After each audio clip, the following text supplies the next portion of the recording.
क्या हैं आप सब। पैरोल का नाम आपने कई बार सुना होगा। क्या आप जानते हैं क्या होती है पैरोल? चलिए मैं आपको बताऊंगी। जब किसी कैदी को जेल से टेम्परेरी पीरियड के लिए बाहर लाया जाता है, लेकिन कुछ कंडीशन के साथ।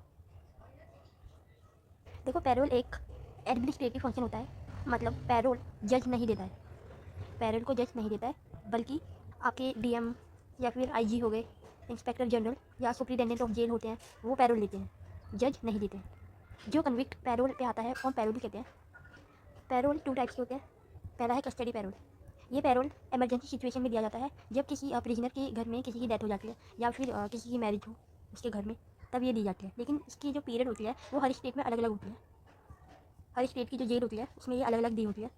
ज़्यादा लंबे समय के लिए ये पैरोल नहीं देते हैं, कभी कभी 6 घंटे टाइम के अकॉर्डिंग भी देते हैं। लेकिन जब प्रिजनर कस्टडी पैरोल पे बाहर आता है तो उसके साथ पुलिस ऑफिसर भी उसके साथ आता है, और जब तक काम पूरा नहीं हो जाता है वो पुलिस ऑफिसर उस प्रिजनर के साथ ही रहता है, और जब काम खत्म हो जाता है तो प्रिजनर को वापस जेल भेज दिया जाता है।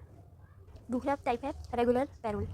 ये पैरोल भी कुछ समय के लिए दी जाती है प्रिजनर को, बट ये एक डिस्क्रिशनरी पावर होती है एडमिनिस्ट्रेटिव अथॉरिटीज़ की। मतलब जब एडमिनिस्ट्रेटिव अथॉरिटी को लगता है कि प्रिजनर है वो सुधर रहा है, तो उसे कुछ समय के लिए बाहर निकाला जाता है। इसमें कुछ कंडीशन दी हुई है कि इस बेस पे हम रेगुलर पैरोल देते हैं।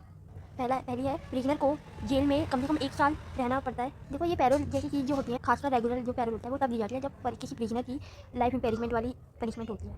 तो पहली कंडीशन ये होगी। Second, good behaviour. प्रिजनर का अगर गुड बिहेवियर हो, मतलब उसमें सुधार आ रहा हो, तब रेगुलर बेल दी जा सकती है। और अगर प्रिजनर ने इससे पहले भी पैरोल मांगी हो और अब वो फिर से पैरोल की डिमांड कर रहा हो, तो उन दोनों के गैप में कम से कम 6 महीने का अंतर होना चाहिए। तो ये होती है रेगुलर पैरोल।